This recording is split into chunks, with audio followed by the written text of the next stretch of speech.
Sud Radio 10h midi, Valérie Expert. Débat. Les débats avec vous, avec aujourd'hui Alexis Poulain, journaliste, directeur de la publication du Monde Moderne. Vous êtes également éditorialiste sur RT France. Vous n'êtes pas en représentation en ce moment parce que vous jouez au théâtre aussi. Oui, alors les dates arrivent, c'est pour le mois de mars. On va, je vous le dirai au fur et à mesure. Voilà. Mais oui, c'est une pièce qui s'appelle L'homme qui tua Muammar Kadhafi sur le financement de la campagne de Nicolas Sarkozy de 2007. Thibault Langsat, bonjour. Vous êtes PDG de la société Jouve et vous êtes ancien vice-président du MEDEF. Baptiste Ménard, merci d'être avec nous également. Vous êtes maire adjoint de Mont-Saint-Barreul et vous êtes membre du bureau national du PS.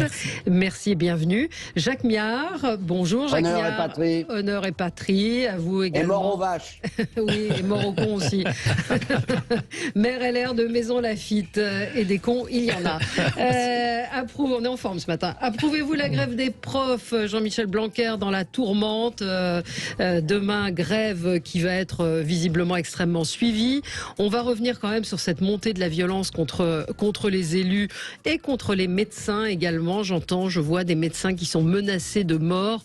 C'est important d'en parler. Et puis, primaire populaire, pourquoi faire? Moi, je me le suis fait expliquer parce que j'ai pas bien compris pourquoi il y a une primaire qui va servir à rien à gauche. Mais on verra si on a le temps d'en parler. Jacques Miard, commençons avec vous. C'est de la culture, de l'actualité. Votre coup de cœur. Oui, et c'est un coup de cœur pour une fois, parce que d'habitude, je préfère les coups de gueule pour essayer d'éveiller la conscience de tous nos concitoyens, qui est d'ailleurs très forte. Non, je voudrais saluer la fameuse bande dessinée La Cellule qui raconte tous les événements contre Charlie Hebdo.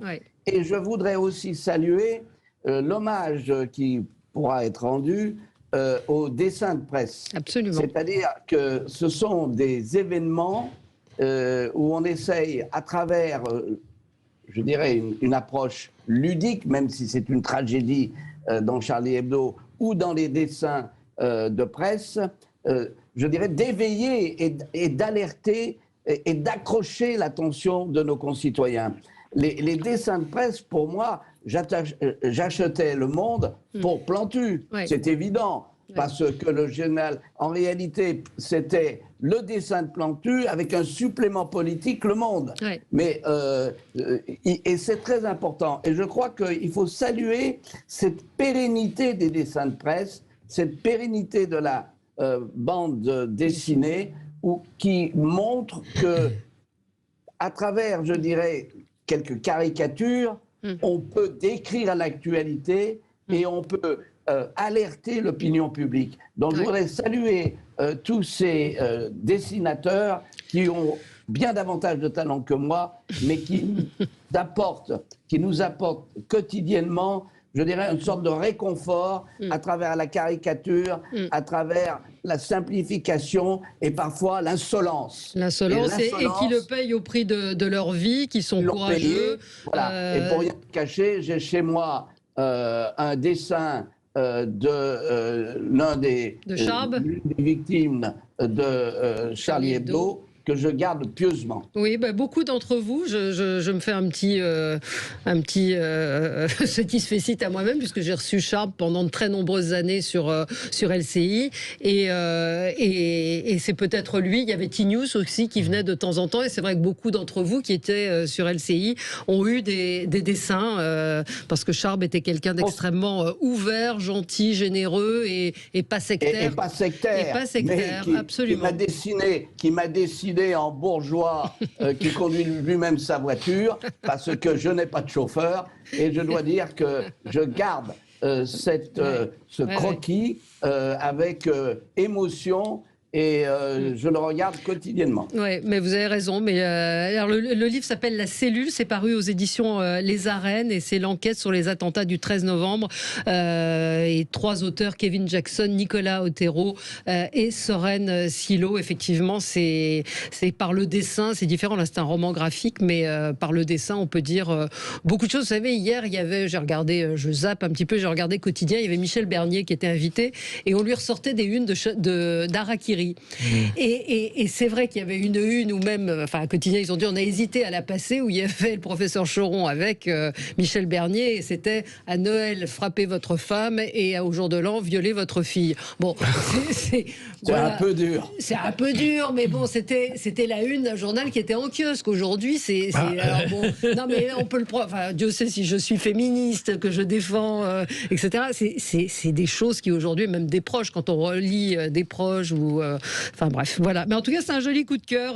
Merci de ce coup de cœur, Jacques Miard. Baptiste Ménard, on va enchaîner. C'est un peu dur, oui, transition qui est pas, qui est compliquée peut-être après ce que je viens de dire, mais ça concerne les féminicides. Oui, un coup de gueule contre les coups de poing.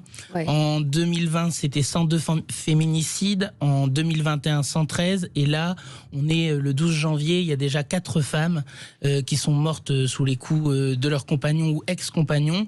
Donc tout le monde déplore cette situation. Mais là, maintenant, il y a vraiment une urgence à agir à la lumière des faits qu'on nous rapporte presque comme des faits divers, alors qu'ils sont vraiment le fait de violences systémiques. Ouais. Donc face à cela, il faut vraiment maintenant débloquer les moyens humains, les moyens financiers, les moyens matériels. Le Haut Conseil de l'égalité parle d'1 milliard. 1 milliard d'euros, c'est peut-être un des débats qu'on doit avoir dans la campagne présidentielle. Et puis c'est toute la société qui doit se mettre en mouvement, parce que à la violence physique s'ajoute parfois aussi la violence symbolique, des femmes qui vont dans les commissariats et qui ne trouvent pas forcément une oreille. Alors je n'attaque pas les policiers, parce qu'ils ont aussi besoin de formation, ils ont besoin de soutien, il y a eu du progrès, mais il faut aller encore plus loin. Et puis il faut aussi créer, je pense, un véritable statut des victimes pour les enfants et les proches des féminicides, parce que là aussi on sait bien que c'est pas seulement malheureusement la femme qui disparaît, mais c'est vraiment des vies entières qui sont brisées. Et puis il faut le dire, Emmanuel Macron avait fait de son quinquennat, il avait dit la grande cause de son quinquennat ce serait les violences contre les violences faites aux femmes, et on voit bien que au-delà des coups de com', il y a eu malheureusement peu d'effets, et surtout je pense pas une pleine conscience que vraiment il y a vraiment urgence à agir sur ce sujet-là, et je considère vraiment qu'en 2022 on ne peut plus accepter cela, quoi. Ça devrait tous nous indigner, et on devrait tous être mobilisés. D'ailleurs beaucoup de Français le sont aux côtés de nous toutes dans les manifestations. Nous toutes, voilà. Hier Judith Weintraub a fait un coup de gueule parce que nous toutes a arrêté de compter les féminicides, parce que on ne compte pas les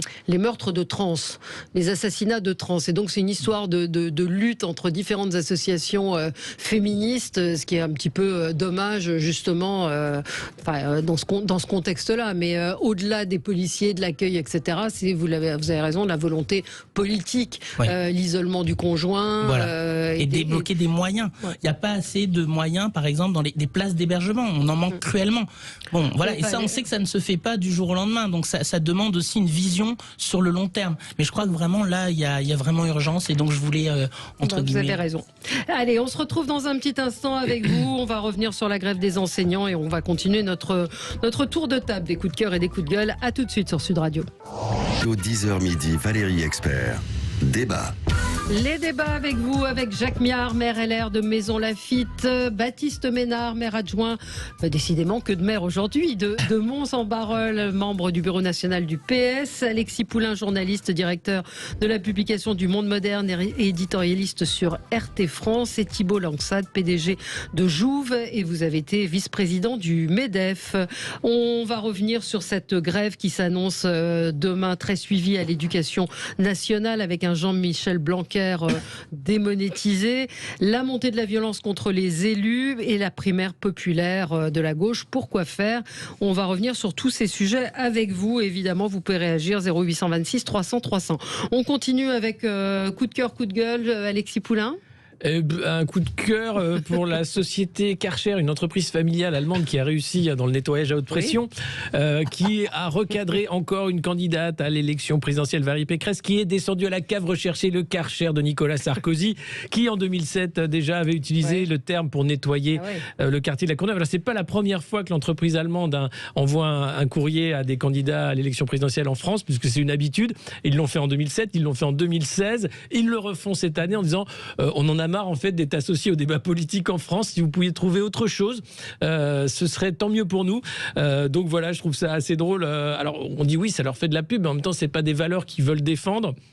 Le nettoyage à haute pression, c'est pas non plus une façon de faire de la politique, peut-être. En tout cas, c'est assez marrant de voir que cycliquement, le Karcher revient dans le débat politique. Ouais. C'est quand même Nicolas Sarkozy, bien sûr, le père de cette formule, qui a lancé la mode. On l'a évoqué un petit peu hier. Je ne sais pas si c'était une très bonne idée de la part de Valérie Pécresse la preuve. de ressortir ce terme. Vous avez vérifié, Thibault Langsana, hein, c'est dans le Larousse. J'ai regardé, c'est dans le Larousse, donc je ne sais pas quelle règle s'applique, parce que c'est dans le lieu commun. Mais il y a probablement un dépôt de marque et de brevet qui fait que ça doit être inattaquable. Oui, comme le caddie. Oui, mais enfin, c'est pas la première fois qu'un instrument, et je dirais, devient un lieu commun. Oui. Commençons par la guillotine, n'est-ce pas? Oui. Oui, qui est devenu... c'est clair. Donc, cette société joue les vierges épouvantées et offensées. Donc, il devrait plutôt s'en féliciter parce que ça pourrait être efficace bien employé. Si bien employé, oui. Très bonne marque. Le tout, c'est d'en parler, nous dit un auditeur. Ce qui est quand même important, c'est de souligner aussi le tissu économique allemand avec l'entreprise familiale qui est quand même au cœur, la moyenne entreprise, où on a du mal en France à soutenir ces entreprises. Alors on parle de licorne, de start-up, etc. On a bien sûr les grandes entreprises du CAC 40, mais en France on a du mal à aider ces entrepreneurs familiaux, alors que c'est des succès à l'international en Allemagne. Donc là aussi il y a peut-être quelque chose à creuser de ce côté-là pour la campagne. Le Mittelstand allemand. Absolument. Voilà. Vous avez pensé quoi, Jacques Miard, de cette formule, là, on fait une petite parenthèse, de ressortir le Karcher? Pour l'avoir évoqué avec Valérie Pécresse, je peux vous dire que ce qu'elle souhaite, c'est qu'effectivement, on aille au bout du processus. Oui. Et qu'il ne faut jamais oublier qu'elle a ajouté « remiser à la cave ». Donc c'est une question de continuité politique, d'efficacité politique et de promesses tenues. On peut galérer et effectivement montrer du doigt que ça n'a pas été un succès avec Nicolas Sarkozy. À nous maintenant d'employer et de continuer une politique cohérente pour avoir zéro tolérance sur les délits et autres délinquants. Baptiste Ménard, ce mot de Karcher, ça vous choque? Oui, je pense que Valérie Pécresse, elle arrive même à provoquer le rejet d'une marque qui n'a rien demandé. Voilà, donc j'ai trouvé ça assez risible. Ouais, mais on s'en fout, hein. On s'en fout. On s'en fout. Il y a un sens quand même. On s'en fout. Oh là là. Allez. Petit canard. C'est pas parce qu'une entreprise allemande se plaint qu'elle est connue en France qu'on va pleurer. Hein. Non, mais voilà, c'était effectivement c'était un clin d'œil par amusant rapport de signaler ça, et ça permet de parler du terme Karcher qui a été employé par Valérie Pécresse. Ça devient un lieu commun. Absolument. Thibault Langsana, vous, c'est un gros coup de gueule. C'est un coup de gueule parce que le gouvernement durcit une position sur, on va dire, les contraintes qui pèsent sur les entreprises et notamment sur l'obligation de mettre en place le télétravail, ce que font une grande majorité des entreprises. Il semblerait que quelques entreprises ne jouent pas le jeu, ce qui statistiquement me paraît tout à fait cohérent. Normal, non, mais cohérent. Et j'avoue ne pas comprendre la pression que met le gouvernement sur les entreprises. Il est en train d'expliquer qu'il va y avoir 5000 inspecteurs du travail qui vont contrôler les entreprises. Pour le moment, je ne vois pas de contrôle relevé. Et puis, ça me paraît très difficile de sonder par un institut de sondage ce qui est appliqué en entreprise. Alors, quand on voit qu'à Paris, il y a plus de 5 millions de salariés et que le télétravail est la règle, puisque plus de 60% des salariés, plus de 70% d'ailleurs des salariés qui sont à Paris sont en télétravail, les entreprises sont grandes, petites, plurielles, servicielles, industrielles. Et je ne comprends pas le message que veut délivrer le gouvernement sur cette pression qu'elle met sur les entrepreneurs, parce que globalement, nous jouons tous le jeu. Nous en sommes à peu près au 20e protocole sanitaire dans les entreprises. Nous avons mis en télétravail le maximum de collaborateurs. C'est quand même sur des injonctions de l'État.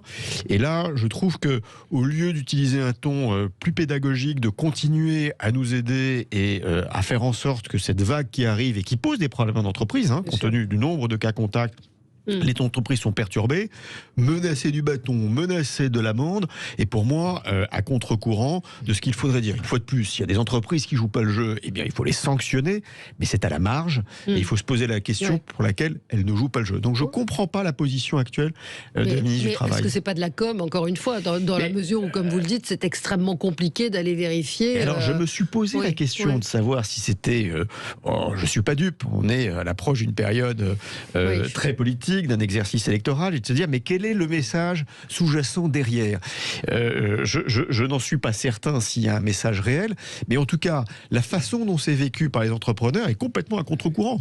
Voilà, une fois de plus, que les inspecteurs aillent voir les entreprises, qu'elles sanctionnent les entreprises, et puis on verra que les entreprises qui seront sanctionnées, de toutes les manières les sanctions sont attaquables, compte tenu du fait que qu'est-ce qui définit le télétravail, qu'est-ce qui définit que quelqu'un est en télétravail ou pas.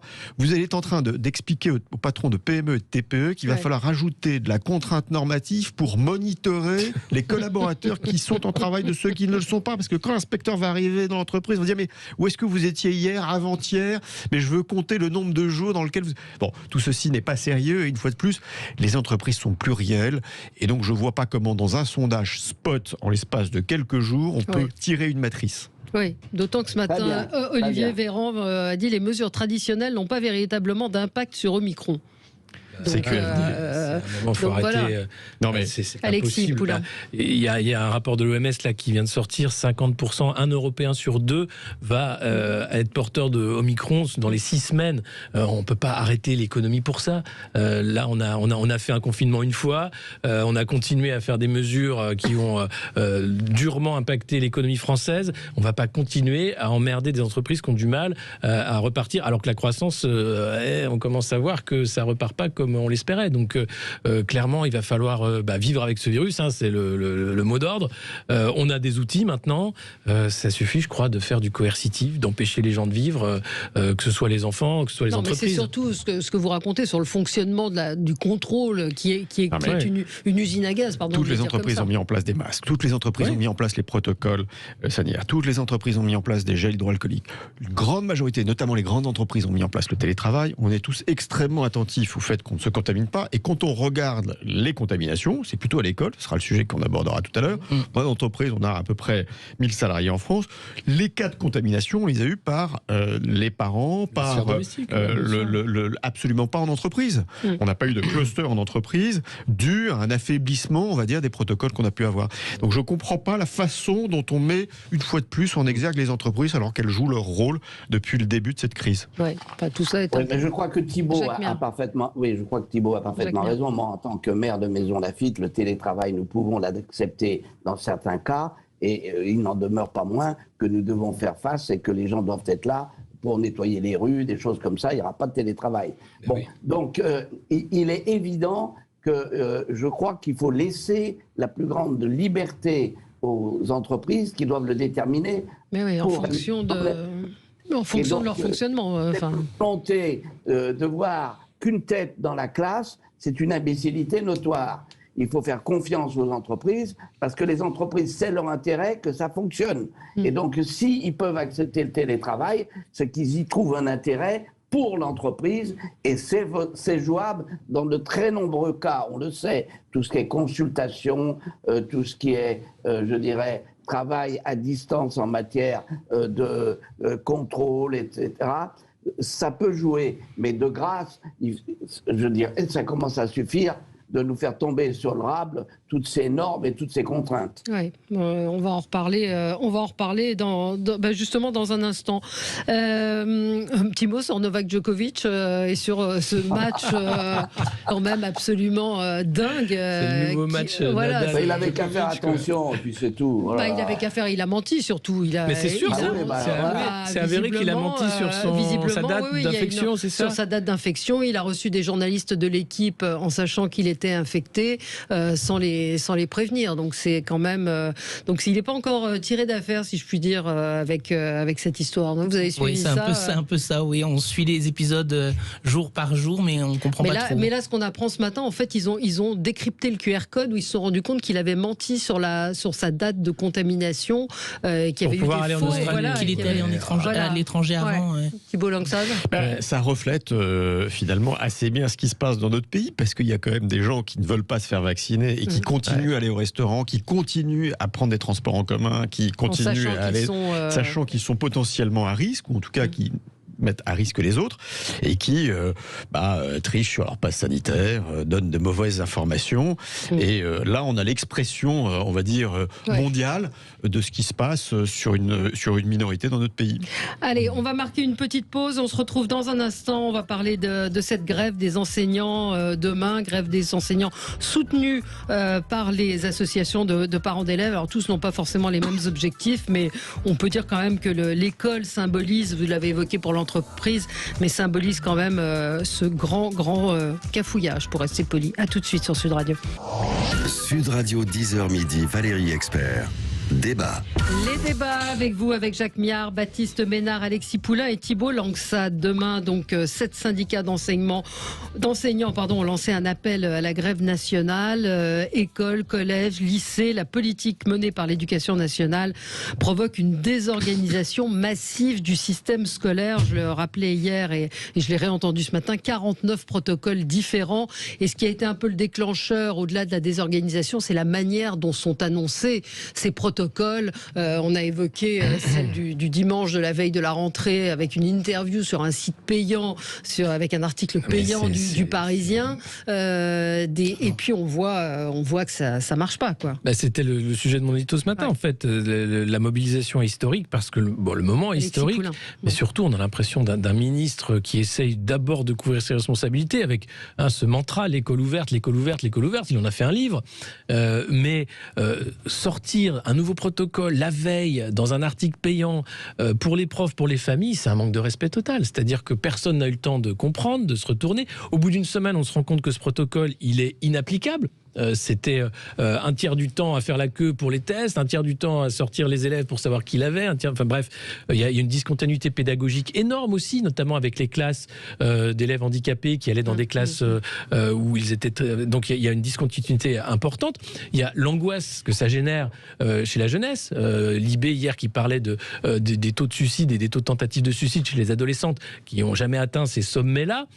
Et puis on a un ministre qui nous fait le discours habituel, tout va très bien, Madame le Marquise, c'est un peu compliqué, mais on fait pas grève contre un virus. Mais les gens font pas grève contre un virus, ils font grève contre Jean-Michel Blanquer et la désorganisation croissante de l'éducation nationale, avec le principe pour les profs, de faire garderie, et pour les parents de ne plus rien comprendre, et pour les élèves de rien prendre. Alors là, c'est sûr, c'est une année de perdue, encore une. Donc il va falloir évidemment arriver à trouver autre chose. Ouais.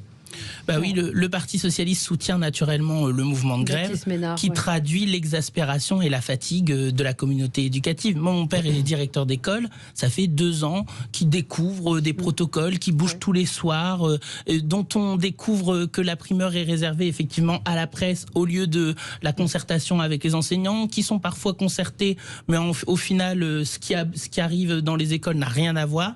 Mais après, la mobilisation qui est prévue traduit aussi le bilan de Jean-Michel Blanquer au bout de 5 ans. Pas de considération, pas de moyens, pas de personnel, pas de concertation, pas de clarté. Voilà, donc c'est une école de la défiance au final qui est sanctionnée, et un ministre qui semble plus préoccupé par son avenir politique, sa circonscription, là, ça va être compliqué, son think tank. Je crois que son avenir politique c'est un peu compliqué. Enfin là, ça va être oui. Et puis après, effectivement, on parlait tout à l'heure du télétravail. C'est pas dans les écoles qu'il y a le télétravail. Donc pour les enseignants, ils sont au front aussi depuis 2 ans, parce qu'on parle beaucoup des personnels soignants et il faut les saluer, mais les enseignants c'est pareil. L'État ne fournit pas, contrairement à un certain nombre d'entreprises, des masques FFP2. Dans une école maternelle, le respect des gestes barrières, c'est un petit peu compliqué. Donc les enseignants sont vraiment dans une situation très délicate, très difficile, et ils ont le sentiment d'un mépris de la part du gouvernement et de Jean-Michel Blanquer. Il n'y a pas eu d'anticipation non plus. Nous, on a dans notre studio un purificateur d'air qui transforme l'air, qui peut empêcher le virus de se propager. Il n'y a pas eu cette recherche de mettre ça dans les écoles. Il n'y a pas des capteurs de CO2. Il n'y a pas que ça. Les masques. Alors, Jacques Méhard, vous êtes maire. Comment ça se passe chez vous? Écoutez, il est vrai qu'il y a eu un manque d'anticipation et que c'est la valse des protocoles.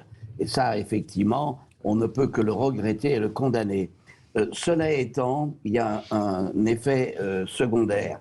Vous savez que normalement, lorsqu'il y a une grève, nous mettons en place ce que nous appelons un SMA, c'était un service minimal d'accueil. Or, compte tenu du fait que nous avons aussi des agents qui sont atteints par le Covid, c'est impossible.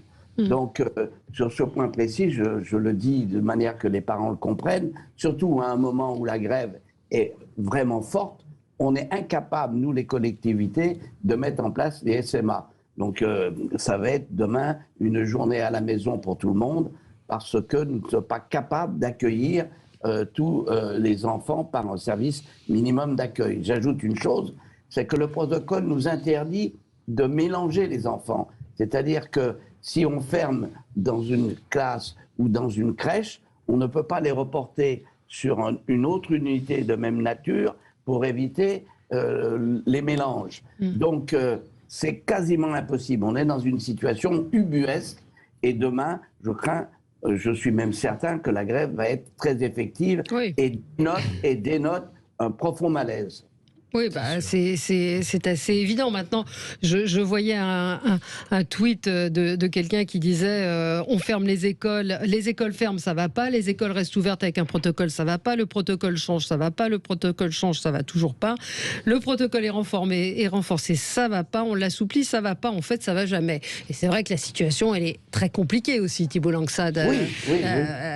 Je vais être un peu plus mesuré dans l'ensemble de vos propos, puisque de toute manière vous êtes à peu près à l'unisson. D'abord, le premier point, c'est que... Non, le tweet que je viens de lire va dans ce sens-là, en disant ça va jamais. Je vais pas porter d'appréciation sur la méthode qui a été utilisée, sur la façon dont il a informé. Moi, je suis pas issu de l'éducation nationale et j'ai pas les mêmes contraintes que les professeurs.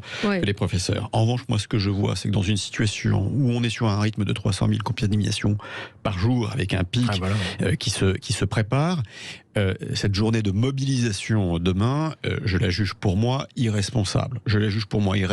Compte tenu des dommages collatéraux que ça va provoquer. Et si cette journée est suivie, il y en aura d'autres.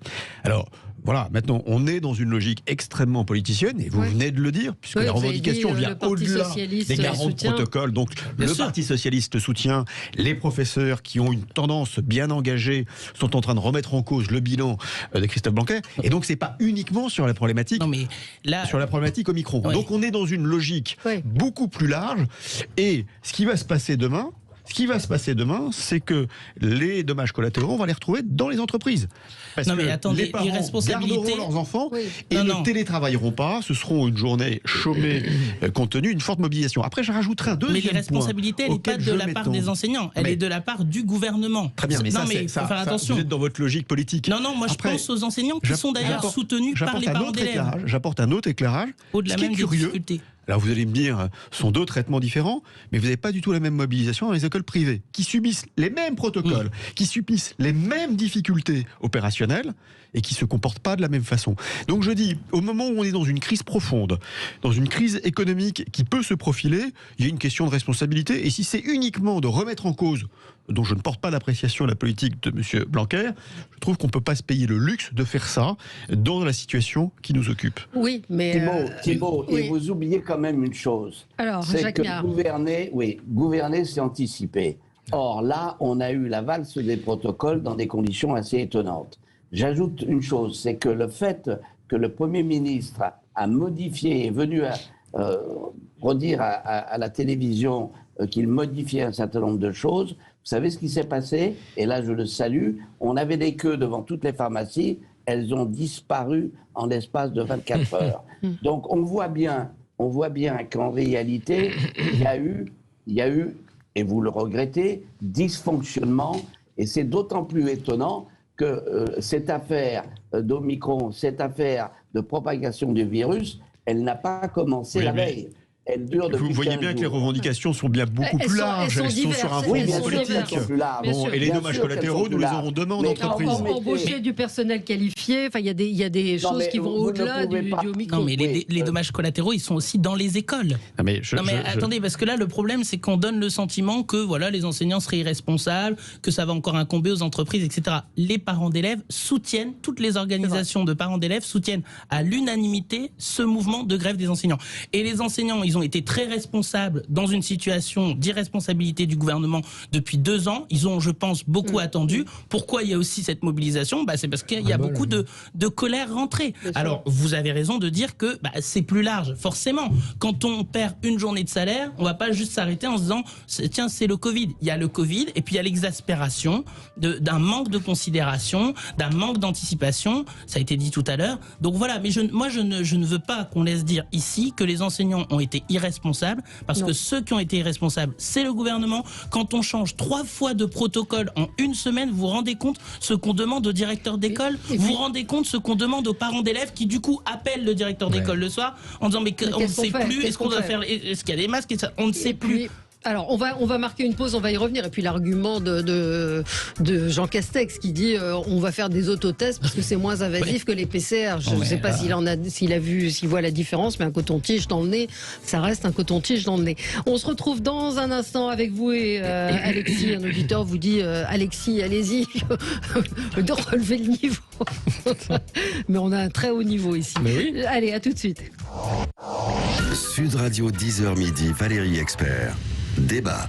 Les débats avec vous sur Sud Radio. On parlait donc de cette grève. Demain, peut-être un petit mot sur Jean-Michel Blanquer, qui a été le ministre fétiche d'Emmanuel Macron et qui, là, c'est un petit peu plus compliqué pour lui. Peut-être un mot, Alexis Poulain, parce que c'était votre papier ce matin. Non, mais on en parle depuis tout à l'heure, mais je pense que derrière la grève, il y a vraiment un ras-le-bol de ce quinquennat et de la façon dont Jean-Michel Blanquer a traité le personnel éducatif, le personnel enseignant, avec ce mépris finalement de dire la crise sanitaire n'a fait qu'aggraver les choses parce que les protocoles, vous l'avez dit, 49 protocoles différents, mais c'est impensable.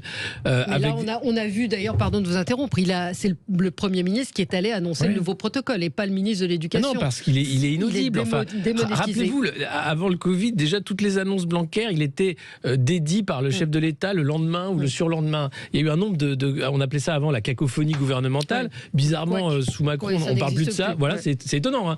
Alors qu'on n'a jamais vu autant de cacophonie, particulièrement avec Jean-Michel Blanquer, qui a un petit surnom donné par les membres de la majorité. C'est Jean-Michel à peu près. Donc ça en dit long, en fait, du crédit qu'a ce monsieur.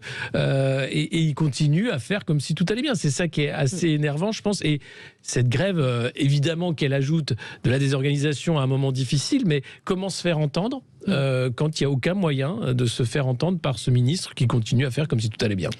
Olivier nous dit les grèves n'impressionnent plus personne, le gouvernement va jouer la montre et donc le portefeuille comme à son habitude. Oui, ça c'est... non mais il y a un problème qu'il faut le soulever. Oui, je comprends parfaitement notre ami Thibault qui dit franchement, est-ce que c'est opportun aujourd'hui, compte tenu de la situation que nous vivons tous, 10 000 écoles fermées, et que nous subissons tous, indépendamment des facéties de M. Blanquer. En réalité, M. Blanquer, dont on disait jadis de ses prédécesseurs qu'il était à la tête de l'armée rouge, aujourd'hui c'est peut-être l'armée rose, mais il y a un problème majeur de vouloir... Je suis jacobin personnellement, et donc je suis pour un État fort qui prend... Mais dans ce cas-là, est-ce qu'on ne peut pas laisser plus de latitude à l'ensemble des, non pas des académies, mais presque des sous-académies, etc., pour agir en fonction de la réalité locale? Parce qu'il y a une grande différence entre ce qui est les problèmes je dirais, en région parisienne et ce qui peut se passer dans des régions rurales. Donc je crois que de ce côté-là, il faut déconcentrer l'État, décentraliser un certain nombre de décisions et laisser plus de marge de manœuvre aux gens du terrain. Ouais. On va peut-être changer de sujet, parler de la montée de la violence contre les élus. On en a parlé un tout petit peu, on n'a pas eu le temps en fait de le traiter vraiment depuis le début de la semaine. Hier soir, le président de l'Assemblée nationale et le ministre de la Justice ont déclaré qu'il y avait eu plus de 300 plaintes pour menaces de mort qui ont été déposées par des élus nationaux. Les élus sont, on l'a vu, devenus la cible de menaces, d'agressions. 1186 élus ont été pris pour cible dans les 11 derniers mois de l'année, dont 162 parlementaires, 605 maires ou maires adjoints victimes d'agressions physiques. C'est vrai que les maires sont les plus souvent pointés du doigt et agressés. Il y a eu ce député de Saint-Pierre-et-Miquelon également. Certains disent c'est Emmanuel Macron qui génère tout ça. Néanmoins, est-ce que... Alors peut-être Jacques Miard, vous êtes maire, est-ce que c'est nouveau? Est-ce qu'il y a plus de violence qu'avant? Non, c'est malheureusement pas nouveau. Ça a été encore plus violent avant-guerre. Je parle de 39-40, mais il va de soi que c'est inadmissible. 39-40, avant 40.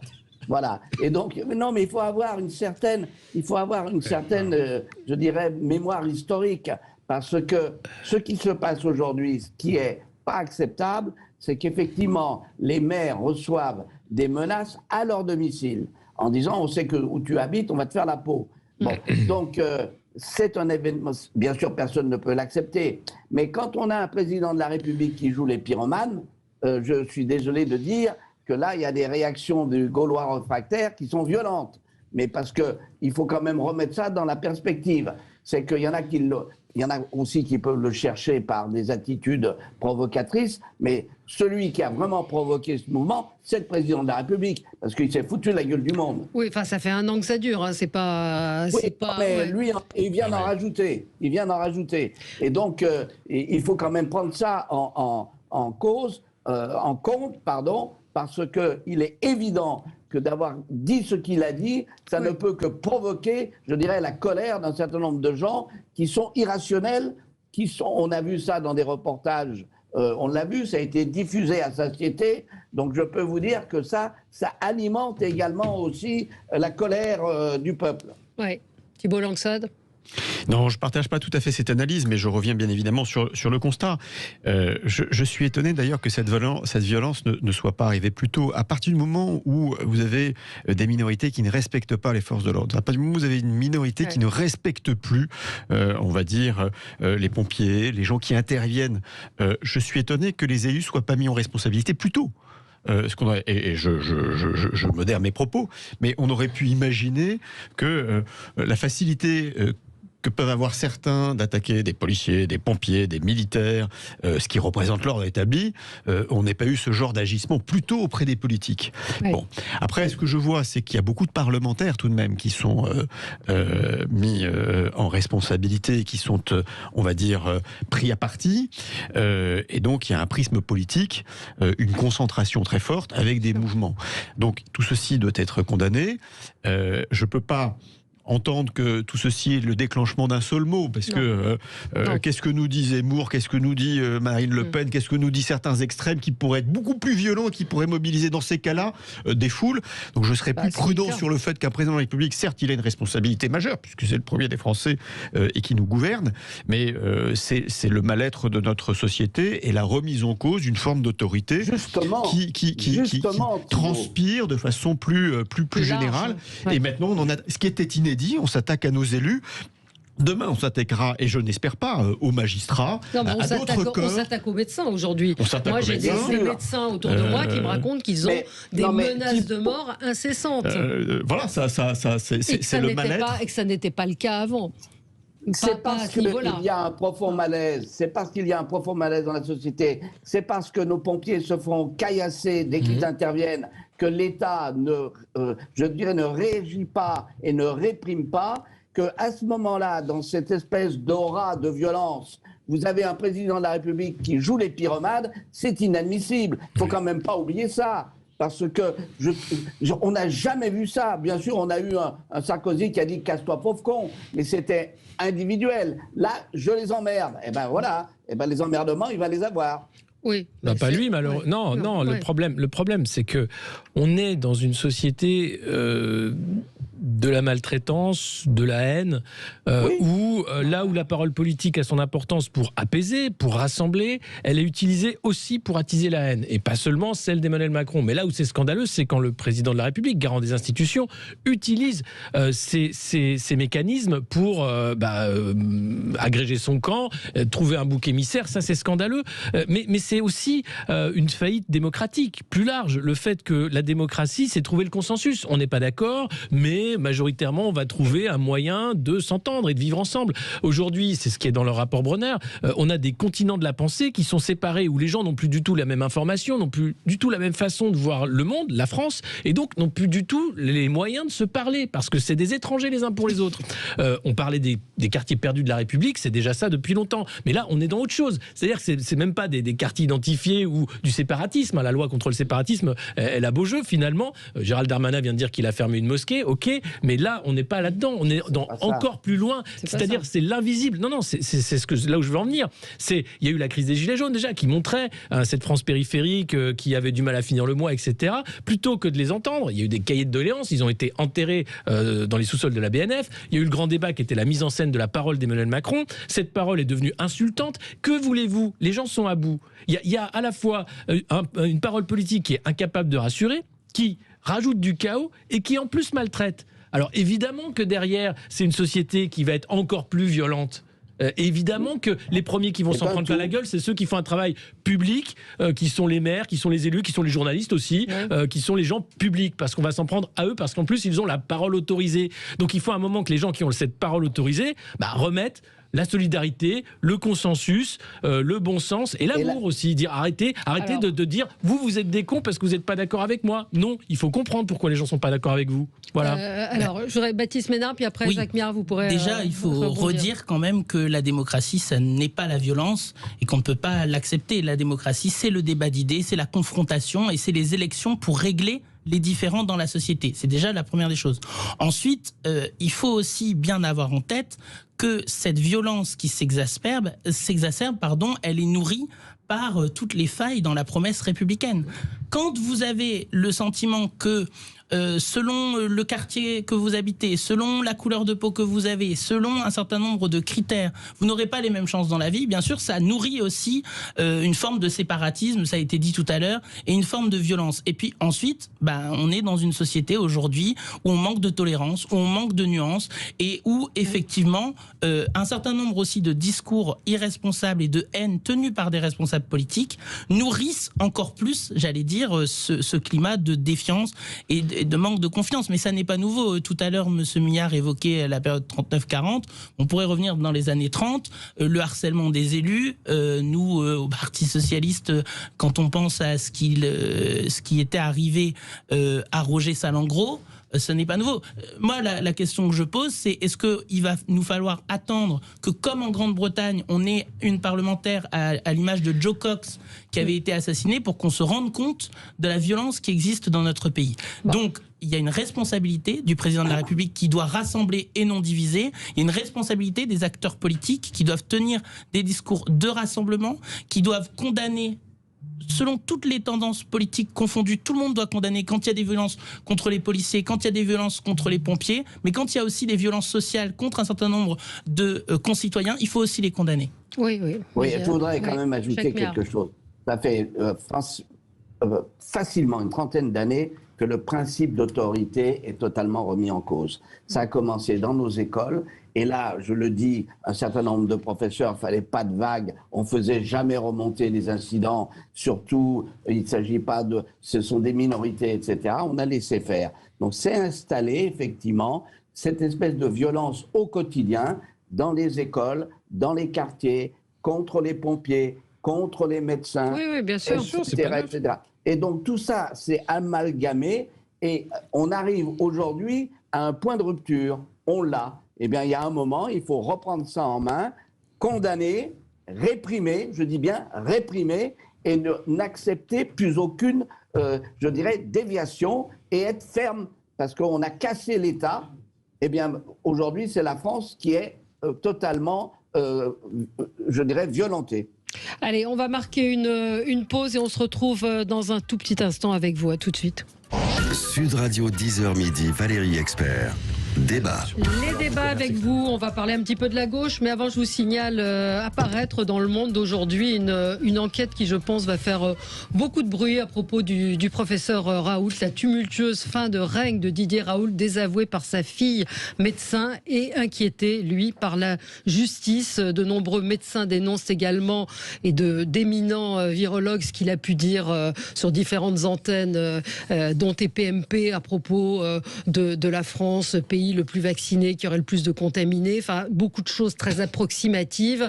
Et cette enquête que je n'ai pas eu le temps de lire, mais que plusieurs personnes viennent de m'envoyer, semble être assez solide et peut-être remettra certaines choses d'aplomb, parce que je rappelle que le professeur Raoult n'accepte aucune contradiction. À chaque fois qu'il a été invité à débattre avec des médecins, des confrères, il ne veut pas, et c'est un peu compliqué. Donc la tumultueuse fin de règne de Didier Raoult, je pense que évidemment des auditeurs ne seront pas contents de ce que je viens de dire, mais je vous le signale tout de même parce qu'on peut se faire une opinion, lire cet article et voir la contradiction qui peut exister. Voilà, ceci étant dit... Surtout quand l'épidémiologique de l'Élysée lui a rendu visite. Oui, absolument, aussi, effectivement. Mais c'est vrai qu'il a une manière péremptoire d'afficher et d'affirmer les choses. Il y a quelqu'un qui a, ce matin, un médecin qui a démonté par A plus B tous ses arguments, justement, sur le fait que les vaccinés contracteraient plus le virus, etc., qui est tout à fait clair. Enfin, clair, non, c'est scientifiquement prouvé, et avec des choses même qu'il affirme qui sont inverses que de ce qu'il publie, c'est-à-dire des tableaux qu'il a publiés et qui ne disent pas ce qu'il affirme sur les différentes antennes. Bref, primaire, pourquoi faire? Alors une primaire populaire doit dévoiler samedi prochain la liste des personnes présentées à son scrutin. Elle entend départager les candidats de la gauche, sauf que personne n'est d'accord. Alors comme vous soutenez le Parti Socialiste, dites-nous ce que vous pensez, vous, Baptiste Ménard, de cette primaire. Ça, c'est vache. Ouais. Ça, c'est gentil. On va écouter avec attention. C'est pour mon baptême. Voilà. Bon, déjà, je dirais... Tu t'appelles Baptiste. Voilà. Déjà, je dirais au démarrage que ça sera pas langue de bois, que le spectacle qui est donné aux sympathisants de gauche est vraiment désolant dans le cadre de cette campagne présidentielle. Donc, on en prend tous notre part. Moi, je trouve que vraiment, on n'a peut-être jamais eu autant besoin de la gauche, des valeurs qu'elle représente, et pourtant, elle est inaudible et elle n'apparaît pas dans le paysage politique tel qu'il est aujourd'hui. Je peux faire juste une parenthèse. Avant, on disait comment peut-on être jeune et de droite. Aujourd'hui, on doit vous dire comment peut-on être jeune et adhérer au Parti Socialiste. Mais parce qu'on a des convictions et des valeurs et l'ambition, justement, de mettre en place des politiques publiques différentes que celles que l'on connaît depuis maintenant 5 ans. Bon.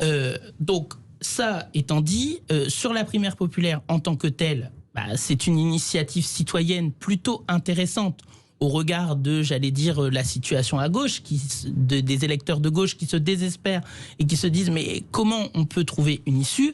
Après, personnellement, j'ai quand même quelques réserves sur le plan notamment méthodologique, avec le fait de présenter des candidats qui ne sont pas candidats mais qui sont quand même candidats dans la plateforme, aussi le système de vote qui n'est pas un système de vote au sens classique du terme.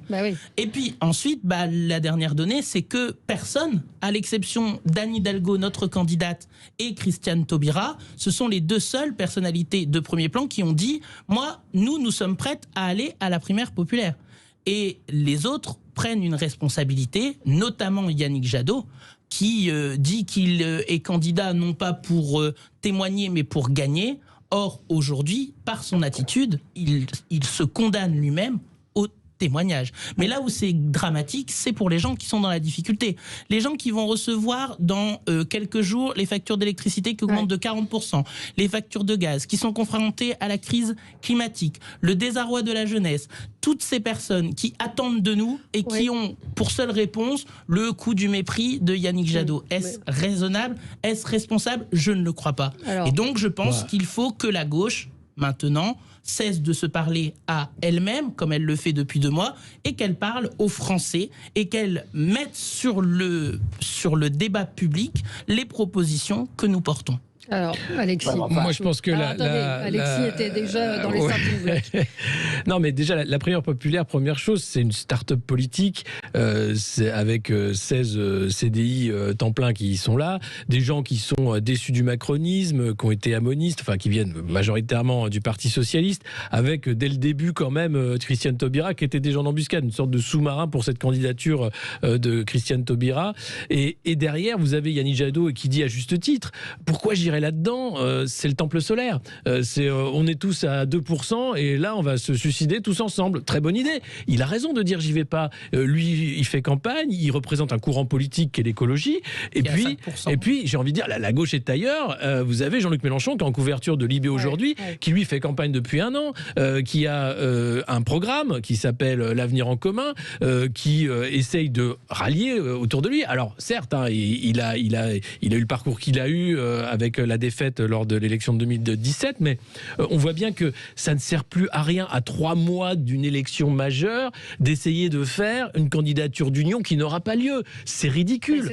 Christiane Taubira qui se réveille à 4 mois des élections pour déclamer des poèmes, c'est ridicule. On ne peut pas simplifier quand même. L'apiculteur qui revient en politique en disant tiens, je vais faire la remontada, ça va être marrant, ça a été marrant 2 mois. Maintenant, non, soyons un peu sérieux. C'est une élection majeure. Vous avez un programme de gauche qui est l'Avenir en commun pour les gens de gauche. Après, le reste, c'est de la barbouzerie pour essayer d'avoir des places aux législatives. Mais clairement, tous les gens qui, en ce moment à gauche, sont en train de se dire qu'il y a trop de candidatures, préparent simplement des investitures pour les législatives. Ils ont totalement lâché la présidentielle. À droite, vous avez 3 candidats, Marine Le Pen, Valérie Pécresse, Éric Zemmour et Emmanuel Macron. Ça gêne personne qu'il y ait autant de candidats à droite. À gauche, vous en avez 4 et c'est déjà trop. Donc il y a un problème. Ils sont à 3%, 4%. La question, c'est pourquoi on arrive avec des idées qui sont minoritaires. Et après Jacques Méard. Moi, j'en veux beaucoup à la gauche parce que j'estime qu'elle est responsable de cette montée du Front National parce qu'elle a été dans la capacité de présenter des idées alternatives. Et je ne suis pas de gauche, donc ça me met dans une position plus facile peut-être pour le dire. Mais je trouve que sur des sujets qu'elle pouvait légitimement préempter, elle a totalement déserté le terrain des idées. Alors vous parliez à l'instant des questions de pouvoir d'achat.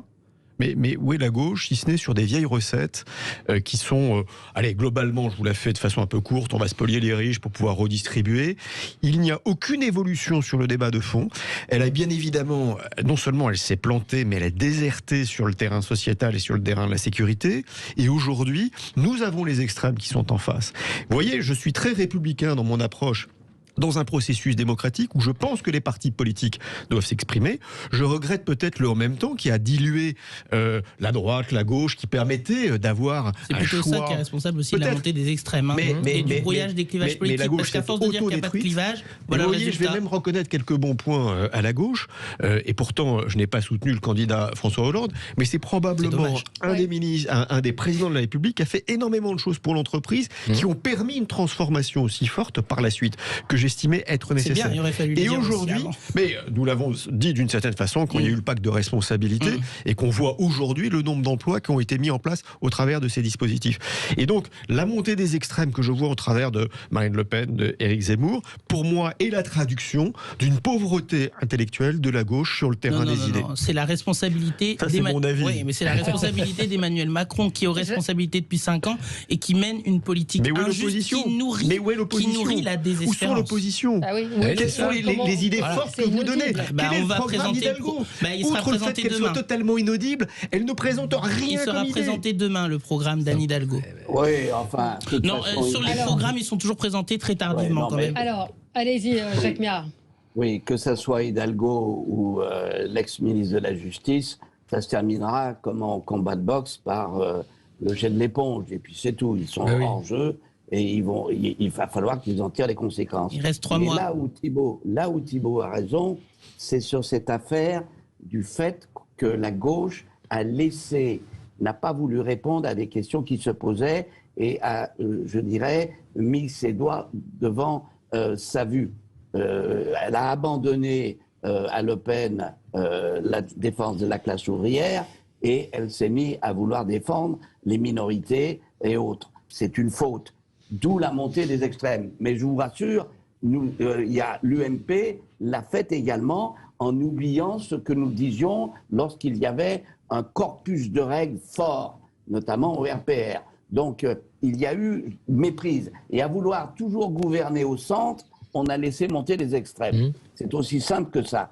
Or, aujourd'hui, la France est à droite et il faut qu'elle retrouve le sens du régalien, ce qui ne signifie pas qu'il ne faut pas aussi s'occuper des entreprises. Mais pour s'occuper des entreprises, il faut changer aussi de politique économique, avoir une politique industrielle forte, avoir un aménagement du territoire fort et pas simplement, je dirais, l'ultralibéralisme de Bruxelles qui est le tout concurrence. Donc tout ça, c'est à remettre à plat. J'espère que dans cette campagne, ces thèmes forts seront débattus, je dirais, de manière très démocratique. Mais il ne faut pas oublier aujourd'hui que je suis convaincu qu'à terme, nous devons retrouver une dialectique droite-gauche.